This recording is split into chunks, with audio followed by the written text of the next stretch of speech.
Hello, welcome to Lazada Insider, featuring knowledge that makes a difference. We share trusted insights, forward-looking perspectives, and exclusive expert interviews to keep you ahead of the curve. Hi everyone. Sustainability is becoming more important for all businesses across all industries. As the expectations on corporate responsibility increase and as transparency become more prevalent, businesses are recognizing the needs to act on sustainability. Professional communications and good intentions are no longer enough. Today, we are lucky enough to have Trez from Kantar to deep dive into Southeast Asian consumers' priority when it comes to sustainability. Having a solid understanding of this consumer's priority is the cornerstone of a sustainability strategy with impact and authenticity. Trez has been spearheading the Sustainability Foundational Study for the regions to help businesses understand what matters to consumers and how businesses can navigate their sustainable transformations. Hi, Trez. Welcome to Lazada Insider. Hi, Chen. Thank you for having me. So I think you did a very good kind of, introduction already. So just very few words in terms of what I do. So I head up the sustainable transformation practice for the region based on in Singapore. And as Chen shared, what we do, we really partner with clients in their journey using consumer insights that help the brands formulate the strategy through to activation for both product innovation as well as brand communication. And then obviously, part of that is also measuring the impact on brand equity and also the bottom line. So it's the full marketing cycle that we work with clients on and work across different sectors from FMCG to finance and technology. And it's really about how do we integrate this as part of the business, right? Rather than something at the side. I think that's a really important thing that I hope we can use today's time to kind of share how do we do that as we go through this journey across businesses in the region. Thanks for the introductions. Let's go straight to today's topics. So when referring back to the United Nations UN Sustainable Development Goals, so when it comes to consumer sustainability attitude and behavior, do you see any Asian consumers behave differently compared to the rest of the world? And do Asian consumers actually care about sustainability? Probably I'll answer the second part of the question first. Number one is Asia consumers absolutely care, just as the rest of the world. I think that's a non-question, if you like, and we've got data as well from our global foundational sustainability sector index that shows that support. About over 50% of consumers in Asia said they will support companies with their time and their money, that the companies do good, either for the planet or society, very much in line with global average. And we also see that over half are also saying they've stopped buying products and services for companies that have a negative impact. So definitely, the consumers care. That's without doubt.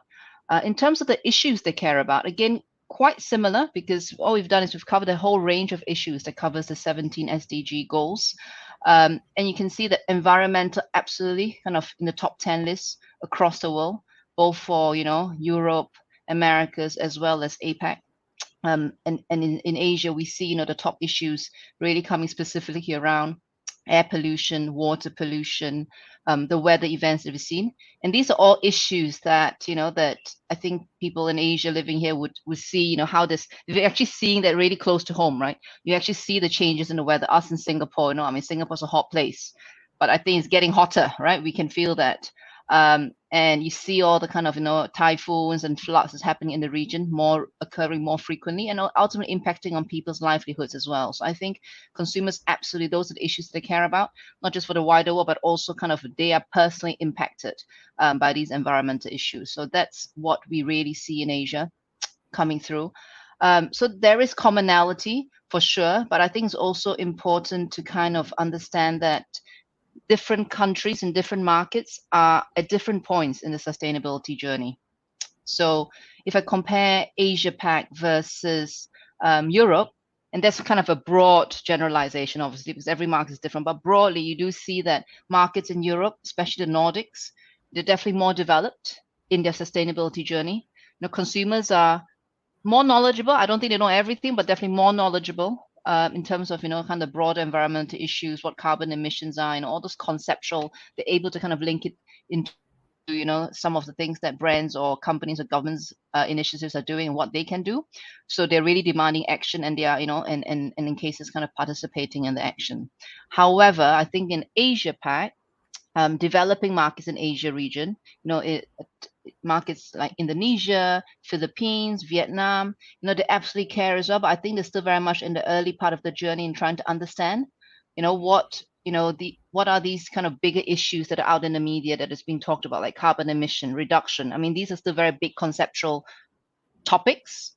I think there's still a lot of awareness to kind of help them really land it in their language and what it means for them directly. And so I think, for Asia Pac, they care, but I think the journey is different, and the job to be done here sits quite a lot still with the awareness generation and build. So I'm curious to know, so have you observed any differences across different age generation? Absolutely. I think, again, referencing our global piece, because I think that's where you start seeing patterns, right? And what we have seen is a difference between the younger and the older cohort. The younger is the 1835 and then 35 and above, right? Absolutely kind of a mark, almost a demarcation there. And we see that the older cohort is more orientated towards the environmental issues. While the younger one, they also care about environmental issues, but at the same time, they're also very much focused on the social issues, probably characterized by, the global protests we've seen around the world in the last couple of years. They're deeply concerned, and they also are more aware of the kind of, understanding between the relationship between environmental and social issues, which is quite different, I think, to our older cohort. And I think we call them kind of fundamentally different from a Gen Z perspective, regardless of where they sit around the world. I think we see this commonality, and they are expecting and demanding actions from companies and brands, and they want to be part of that as well. So, and I think probably, the concern here is also much more, they've got probably much more at stake here. Their future's at stake here, right? So they almost, Gen Z around the world is becoming almost the unifying generation that want to take action on sustainability. And what this means as well, I think, from a marketing standpoint, it's not about the abandonment of individualism, but putting a priority on the broader community, and how do you then kind of, brands kind of find that purpose and engage with particularly the Gen Z generation who's wanting that action, and kind of come along the journey with you. But on the flip side, kind of a bit of a word of caution of this group is, there's nowhere to hide with this group. It's easy for them to seek advice of authenticity, and they will share their views if they don't agree, right? So you have to also kind of, to build trust with this group, be candid, be truthful, be authentic. I think that's absolutely key. But this is the distinct mark that we see between the generations when it comes to how they connect with sustainability issues and what they expect. Yeah, and as you briefly mentioned just now, UN has 17 development goals, and there are also many issues. Different people generations or different countries or regions are concerned about different kind of issues. So how can businesses focus on the issue that matters? Yeah. So what we've also kind of done through our piece is to look at how issues may differ by sectors, and there's clear differences by sectors. So now what we've done is we looked at the top issues that consumers care about, as I shared earlier. The top ones we see in Asia is water, pollution, weather events, and then there's the list of issues to spend, and there's also kind of social challenges in there as well. But what we've done is take this issues that are important to consumers and link that in terms of what they expect of sectors, of categories. So what we see, just taking two examples to kind of bring that to life. We use this framework called shield and sword. So we ask, kind of advise clients to consider using this framework. What shields are basically issues that consumers associate with your category. They almost see you as accountable for the problem, and hence, they expect you to solve it. So, if you're addressing this, it's almost a hygiene factor. You have to address this if consumers associate these issues for you with it in this sector. And then you've got what we call sorts. Sorts are issues that are important for consumers when it comes to sustainability, but they don't necessarily associate that with your category, right? And if you have the ability to also address these issues, these sorts then can potentially become a differentiator for you as a brand, as a company, and also drive leadership, right, in terms of solving these issues in the space. So I think that's the framework. And then if you look at personal care and technology, such as kind of social media platform, when I say technology. So if you contrast these two, if you look at the personal care sector, there are shields, so issues that consumers hold personal care players accountable for are issues like overpackaging, waste, testing on animal cruelty. So that's the shields, right? So they almost expect you to kind of address all this packaging that goes with the products, and also kind of the waste that's kind of created by it in production, or actually, in the final kind of ability to kind of use the product in an efficient and wasteless way. Versus if you look at the technology sector, their shields is about reducing inequality and discrimination, providing fair access in terms of education as well as work. So that's very different in terms of the shield. So it's important to know, for the sector you're in, what are the things that consumers are holding you accountable and expect you to address. And I think that's absolutely a hygiene factor. And then at the same time, not losing sight in terms of what are the things that are sorts, right? The things that you can help you differentiate and take ownership and leadership, and bring that focus on to help you kind of make an impact in this space. So I think that's how we've seen the difference. And it's also important to note that you have to do the shields, the basic expectations, before you kind of try and stretch into the sorts, because you have to address hygiene. What are some of the key watch out for businesses as they embark on their sustainability journey? So I think I kind of alluded a bit to that when I was talking about, kind of the sword and the shields, right? Kind of basic hygiene factors versus differentiators. Watchouts really is making sure that you address what is your hygiene factors, because that's what, consumers see you accountable, and kind of hopefully solving that. You kind of created part of the problem, but at the same time, you're actively taking that ownership to solve the problem, right? So I think that's really important to kind of take that. And then I think the key thing beyond that is also being really authentic in terms of how you kind of bring that across on what you're doing, be transparent on that journey, be accountable, right? It has to be consistent across all the different things that you're doing. It cannot be, cannot be seen as an opportunity to make profit, right? Because you can be profitable together with being sustainable, but it cannot be people seeing that you're jumping on the sustainability topic to make profit. So ultimately, the transparency, the consistency that runs across all the initiatives, internal, external, across the organization, will really make that impact. And ultimately kind of be bold as well, right? This is not easy, as in we're all kind of learning. It's a journey, right? So you may make mistakes, but if you have mistakes, be bold enough to have that conversation and adapt and adapt from there. So I think those would be the principles that we've seen that would help as you kind of go through that journey. Cool. Thanks for sharing that. So if we now shift our focus to Southeast Asia regions, and we know Southeast Asia is a very diverse region. So how do you see the role of the culture in sustainability activations? Yeah, absolutely. So I think one thing that I talked about is recognizing that markets are on different parts of the journey. Right? They all care, but they're different. So depending on where they are, is it an awareness job, or is it, one to kind of really bring consumers on board where they're ready for the next step, where they're taking action and be part of a broader movement. So I think that's one lens, first, importantly, to understand where that market sits on that journey in terms of understanding the issues and what they can bring as individuals to the the objective that you're trying to drive, or change you're trying to drive. That's number one. I think once you've had that clarity, I think knowing the culture within markets is also really important, right? Knowing how people kind of use plastics, for example, in their everyday life, right? Because plastics has kind of probably been a big topic, right? It can be villain, but at the same time, it also can bring convenience and create livelihoods for people in this region. So understanding those issues in terms of their current culture, and how then can you then find the enablers for change, or understanding the barriers, would allow you to kind of have that effective impact and every culture will be different in terms of their understanding of of the context. And if you think about Australia, for example, is another contrast where from culturally, they've always been very kind of nature is as one, and they're very much a almost a take on a conservator role, right, of nature, of the oceans. And again, understanding that culture, and hence, what as a business or organization you are kind of doing in that space, and how that then links in with Australian values and cultures will also really be important to have a successful impact. Cool. Speaking about the barriers and taking actions, I wanted to deep dive into this topic a bit more.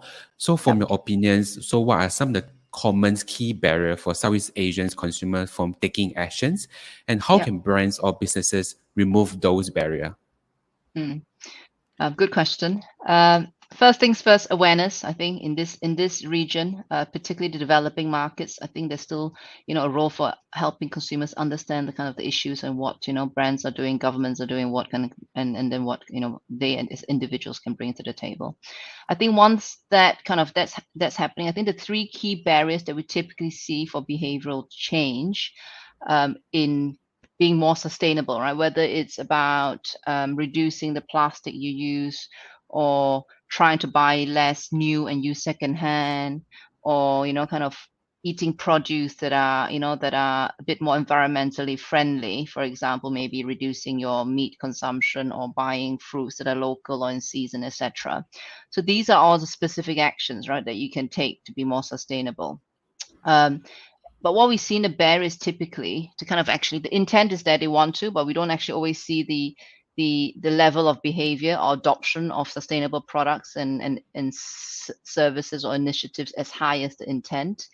The barriers, I would say, is cost sometimes. Yeah, the cost sometimes, I think what we see is companies are putting a cost onto the consumer, and if the cost can't be justified, I think that could be a barrier. So cost is one.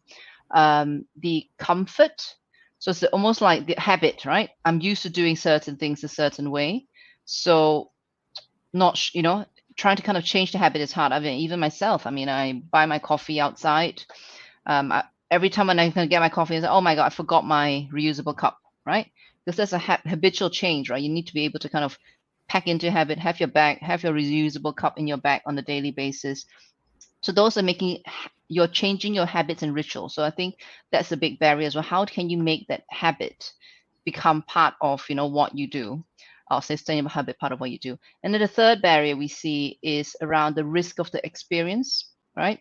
So it's almost like sometimes because it's a bit new and what's out there, maybe I'm not sure whether if it's a food, if I take a food example, if I have it, maybe this meatless plant-based meat may not taste as good as as this burger that I'm craving to go with my fries, right? There's almost a risk of the experience, of the taste experience. It could be, and that's also stopping potentially consumers to kind of adopt the new options out there. So I would say in summary, three barriers you see: cost, the comfort of staying in what you're doing today, and also kind of avoiding the risk of a different experience to what you what you have from your current option. So those are the three barriers. And in terms of how to overcome then is again taking these three barriers, right, and flip it on its head and say, how can we make these all as a holistic kind of proposition? I don't think it's sustainable cannot be a benefit on its own, right? As what we, why are consumers buying the service or the product? Understanding the tension in there and trying to then kind of develop that overall into a proposition that is easy for consumers to understand, is meaningful and rewarding, is kind of the key principles of overcoming that that barrier, and is really back to kind of consumer tension, right? Why this service, beyond the fact that it's going to reduce the carbon footprint, for example, it also has to kind of make sure that it accounts for that experience, or the experience should still be as good or maybe compensated by other parts of the experience for what the consumer is looking for. Cool. Last but not least, do you have any other business advices you want to share with our audiences? I think I've probably talked about this in a few parts, but I think it's really important, as we go on this journey, it has to be, businesses have to be bold, right? it is a journey that we are embarking, and there's no kind of a set path, right? We know where we may know what are the things that we want to change, but there's a lot of things along the way that may not be what we expect. So I think it's important to be bold, courageous, take and authenticity is absolutely important. I think it's part of this journey for that successful transformation to happen. That brings us to the end of today's episode. Thanks, Tres, for your great insight. You're welcome. Thank you for having me. This is Lazada Insider. We hope you enjoyed this episode. Make sure you click follow and subscribe so you don't miss our latest insights and expert interviews. Thanks again for joining us. Until next time, take care.